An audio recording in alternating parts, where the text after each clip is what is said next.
আলোচনা সভার একেবারে শেষ প্রান্তে। এখন কথা বলবেন, সভাপতি বক্তব্য রাখবেন আমাদের আজকের সভা সম্মানিত সভাপতি বীর মুক্তিযোদ্ধা মাজেদা শওকত আলী, উনি অ্যাডাবের ভাইস চেয়ারপারসন।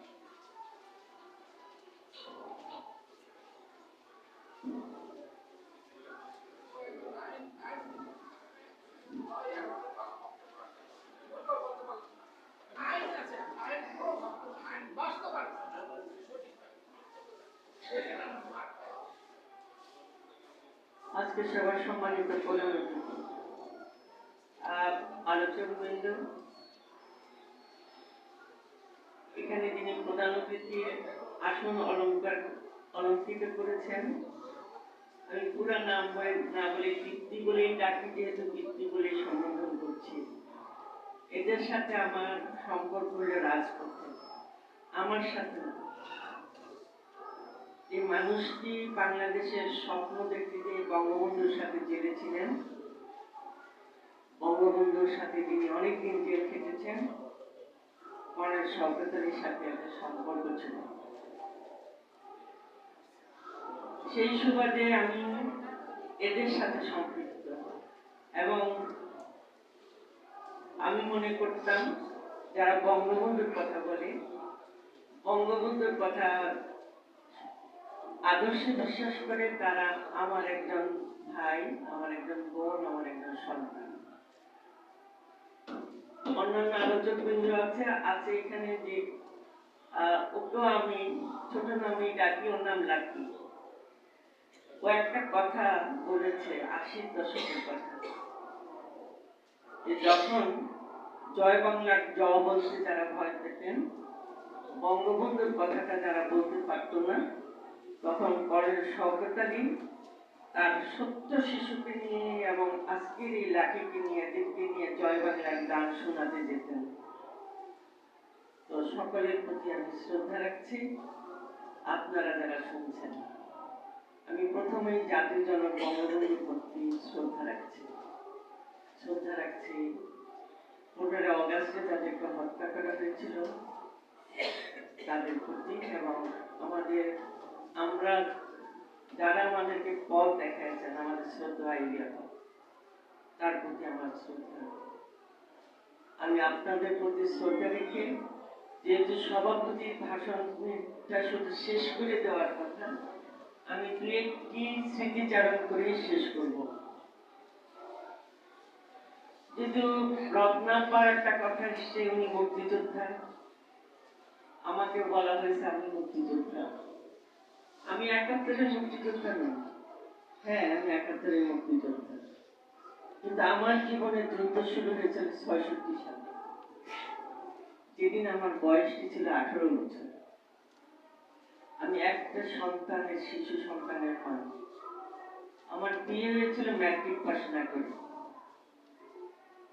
যেদিন আমার স্বামী স্বপ্নের কাহিনী শুনেছিলেন বাংলাদেশটাকে স্বাধীন করতে হবে, সেদিন থেকেই কুমিল্লা ক্যান্টনমেন্ট থেকে আমার জীবনের যুদ্ধ শুরু হয়ে গেছে।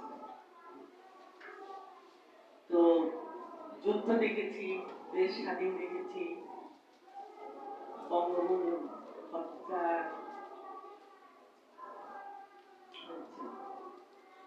পরবর্তী সময়টাও দেখেছি। এই পর্যন্ত এসে 2020-এর 16 নভেম্বর সবকিছু শেষ করেছি। কিছু কিছু সংগঠনের সাথে আছি, আজকে অ্যাডাবের সাথে যেভাবে আছি, এটা মনে করেছি মুক্তিযুদ্ধের চেতনার একটি সংগঠন, তাই অ্যাডাবের সাথে আছি। শুধু এখন যে কেন্দ্রীয় কমিটির ভাইস চেয়ার সেভাবে না, যখন চ্যাপ্টার ছিল ফরিদপুরের থেকেই আমি এই সংগঠনের সাথে জড়িত। আস্তে আস্তে কেন্দ্রে এসেছি এবং অ্যাডাবের দুঃসময়ে দেখেছি। আমাদের মাননীয় প্রধান অতিথির জানা উচিত যে অ্যাডাবও কিন্তু ওই সময় অনেক দুঃসময় কাটিয়েছে, যখন 2001-এর নির্বাচনের পরে, জাতীয় নির্বাচনের পরে আমরা সেদিন নির্বাচিত হয়েছিলাম, অ্যাডাবের কমিটিতে এসেছিলাম নির্বাচন করে। শ্রদ্ধা ভারত ভাই প্রশিক্ষক চায়, তিনি আজ বিলীন হয়ে গেছেন। ওনারা যখন নির্বাচন করলেন, আমি কমিটির একজন ছিলাম। ভারকের নির্বাহী পরিচালক হালিম ভাই, রোকেয়া আপা, এরা একটা মেয়ে রত্না আপা, মতিন ভাই, এরকম অনেকে 16 জনের কমিটি। কিন্তু সেই কমিটি ভেঙে দেওয়া হলো, অ্যাডাবের অফিস আক্রমণ হলো, ফারুক ভাইকে বন্দি করা হলো, অ্যাডাবের পরিচালক ছিলেন আমিন ভাই, তাকে অ্যারেস্ট করা হলো। তারপরে কিন্তু অ্যাডাব ঢিকি করে বেঁচে ছিল, কারণ সরকারের মোশানলে পড়েছিল অ্যাডাব। আমি শ্রদ্ধাকে বলছি, ব্র্যাকের যিনি আমাদের শ্রদ্ধেয় আবেদ ভাই ছিলেন, ওনারা পরিকল্পনা করলেন ওনারা আরেকটা এনজিও করবেন। সেই এনজিওটা হয়ে গেল বিএনপি সম্মেলন। আমরা যারা ছিলাম, আমরা সেখানে জয়েন করলাম না। আমরা সেই অ্যাডাবকে বাঁচায় রাখার জন্য সেই মতিন ভাইয়ের ছোট্ট একটা অফিসের মধ্যে, আজকে দীপ্তি যাকে খুব আমাদের সামনে আমার পেপারটা পড়ার জন্য যেভাবে হাইলাইট করলো কনক, ওখানে বসে একটা ছোট্ট চেয়ার টেবিল নিয়ে অ্যাডাবকে সব জায়গায় যোগাযোগ রেখে আমাদের সাথে যোগাযোগ রাখতো। এমনকি ও মাসিক যে একটা বেতন দেওয়া, সেটাও দেওয়ার মতো কিন্তু অ্যাডাবের তখন সামর্থ্য ছিল না। আমরা যারা ছোট ছোট এনজিও ছিলাম, আমরা মতিন ভাইয়ের হাতে কিছু টাকা পাঠাতাম, সেটা দিয়ে তিনি এইসব কাজগুলো করতেন। সেই থেকে অ্যাডাব আজকে কিন্তু অনেকটা পথ অতিক্রম করে আমরা এখানে এসেছি। তো আজকে যিনি সভাপতিত্ব করার কথা, আমাদের শুদ্ধ সভাপতি মতিন ভাই, তিনি হজে গেছেন, যার জন্য ভাইস চেয়ার হিসাবে আমি সভাপতিত্ব করছি। তো মতিন ভাইয়ের জন্য আপনারা দোয়া করবেন। উনি শারীরিকভাবে খুব যে সুস্থতা না, তারপরে উনি অনেক সাহস করে হজে গেছেন। উনি একজন লড়াকু সৈনিক। উনি প্রত্যেকটা জায়গায় উনি তার চিহ্ন রাখতে সমর্থ হন, রয়েছেন। অ্যাডাবের এই পর্যায়ে এসে দায়িত্ব নিয়েছেন। এর আগে রোকেয়া আপা ছিলেন ওই সবের পরে। এরপরে আমাদের সিসিটিভির নির্বাহী পরিচালক জয়ন্তদা ছিলেন, এখন মতিন ভাই দায়িত্ব পালন করছেন। তো এরপর থেকে আমরা সেই রোকেয়া আপা, জয়ন্তদা, আমরা একটা গতির মধ্যে এসেছি। তো যে হালটা এখন আমাদের জসিম সাহেব এবং অন্যান্য যারা কর্মকর্তা আছেন, কনক আছেন, নুরুল আমিন সাহেব আছেন, আর তারা কিন্তু আমাদের সাথে যোগাযোগ রেখে এই কাজগুলি আমরা করে যাচ্ছি। অনেক কথা বললাম। পরিবেশ নিয়ে যে কথাগুলি হলো, পরিবেশের কালকে আমি গ্রামে ছিলাম। 1 লক্ষ গাছ, বিশেষ করে বজ্রপাত হয় বলে তাল গাছ চর অঞ্চলে লাগানোর জন্য ব্যবস্থা করে আসলাম। সরকার দেয়নি, সরকারি ভাবে কিনুন।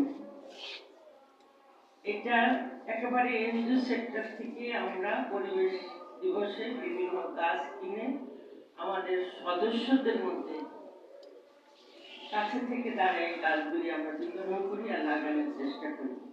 আর এখন আমরা ওই বিশেষ করে চরে এইসব জায়গায় বজ্রপাতটা বেশি হয়ে বলে আমরা তাল গাছের কথা বলা হয়েছে, তাল গাছটা লাগাচ্ছে এবং বলদ গাছটা লাগাচ্ছে। সবচেয়ে বড় কথা হলো সেটা হলো মানসিকতার পরিবর্তন। মানসিকতার পরিবর্তন না হলে আমরা, সরকার আইন করছেন, যেসব কথা আসলে এখানে অ্যাডভোকেট রাজ্জাক যে কথাগুলি বলে গেল, একেবারে ধরে ধরে ধারা ধরে ধরে যে উপজেলায়, পৌরসভায়, ইউনিয়নে প্রত্যেকটা কমিটি আছে।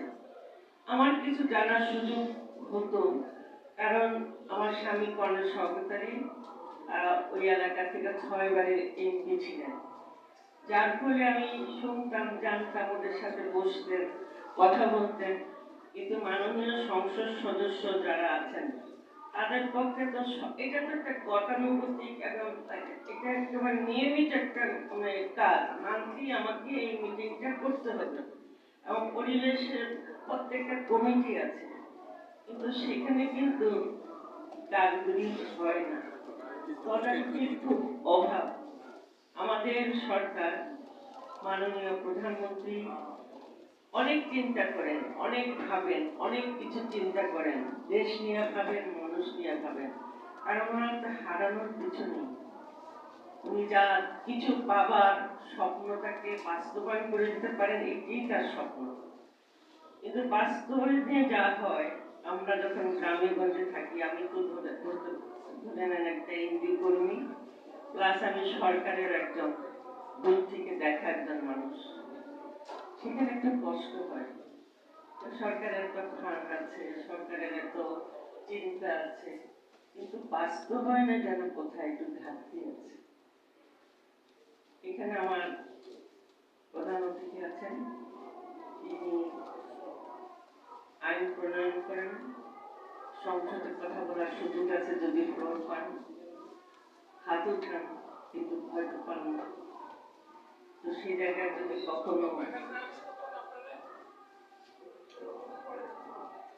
আমার স্বামীর একটা বদনাম ছিল, সেটা কি মেয়েরা হাত উঠাইলে উনি বেশি বলতেন, অন্যরা খালি বলতো ভাই ভাবি ভাইকে বলেন তো মেয়েরা হাত উঠাইলে উনি বেশি। তো আমার স্বামী উত্তর দিতেন, ওরা তো সুযোগ কম পায়, ওদেরকে তো আমাদের আগে আনতে হবে, কাজে ওরা ওদের বলার সুযোগ তো আমাকে দিতে হবে। সেটা শুধু যেন আমাদের একটা সময় আওয়ামী লীগ ছিল, বা একটা সময় কিন্তু বিএনপি মহিলারও ছিল সংসদে, তাদের অগ্রগতি, তবে এটা নিয়েও কথা হতো। তো ওই স্পিকারের চেয়ারটা যাকে বসে থাকে নিরপেক্ষতা রাখার আমি দেখেছি চেষ্টা করতেন, কারণ অনেকে পাশে আসতেন, হয়তো বেড়াতে আসতেন, হাসতে হাসতেন, নালিশ করতেন, ভাই এটা বলেন ওইটা করেন। যাই হোক চলে গেছেন, এটা আমার আল্লাহ তাকে ব্যস্ত নসিব করবে। তো আমাদের শরীয়তপুরে যে জিনিসটা দীপ্তি বলল, যে দীপ্তির বাড়ির মাওয়াতে আমরা মাওয়া হয়ে কিন্তু আগে ফেরিঘাট দিয়ে ঘুরিয়ে যেতাম, এখন পদ্মা সেতু। আমাদের অনেক পদ্মা সেতু কিন্তু আমাদের অনেক উন্নয়ন হয়েছে, অনেক কিছু হয়েছে, যাতায়াতের ব্যবস্থা ভালো হয়েছে। আমি জানি না যে এটা আমি নদীগত গবেষণার সাথে কিছু কাজ করি, তাদের একটু মন্তব্য মাঝে মাঝে শুনি যে আমাদের মনে হয় আপনারা জানেন 2018-তে নদী ভাঙ্গন হয়েছিল ভীষণ ভাবে।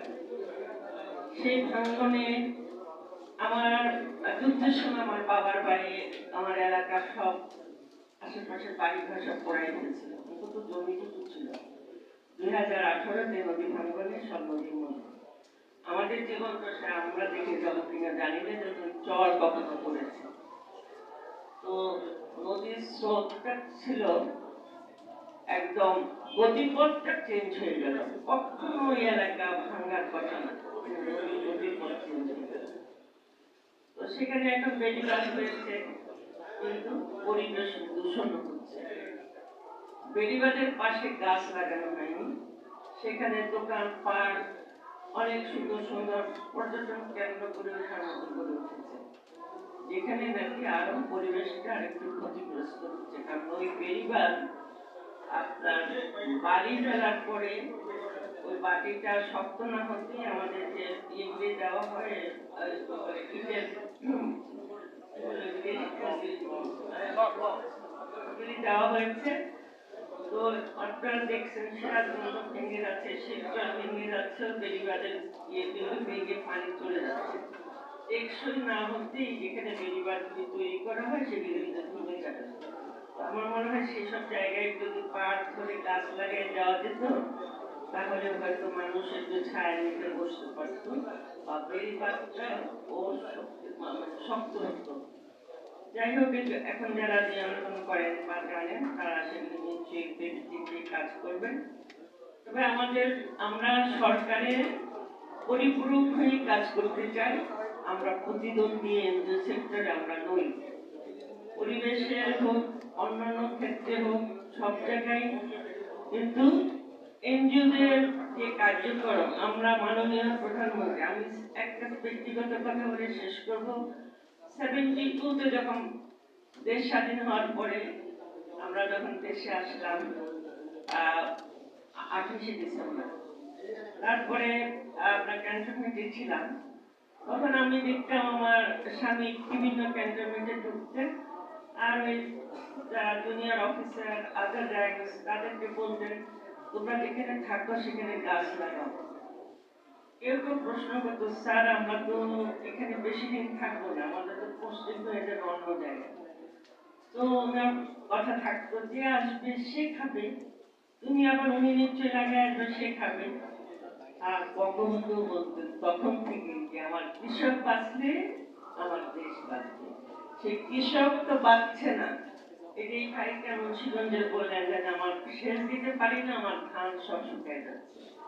এইটাই হচ্ছে অবস্থা, চিত্র।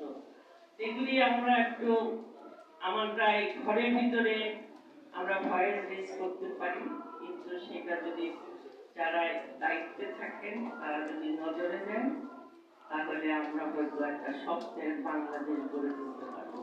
সবাই ভালো থাকবেন। আমাকে শোনার জন্য আপনাদের অনেক ধন্যবাদ, কৃতজ্ঞতা। জয় বাংলা, জয় বঙ্গবন্ধু, বাংলাদেশ চিরজীবী হোক।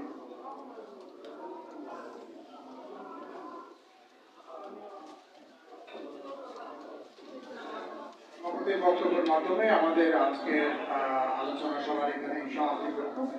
আপনারা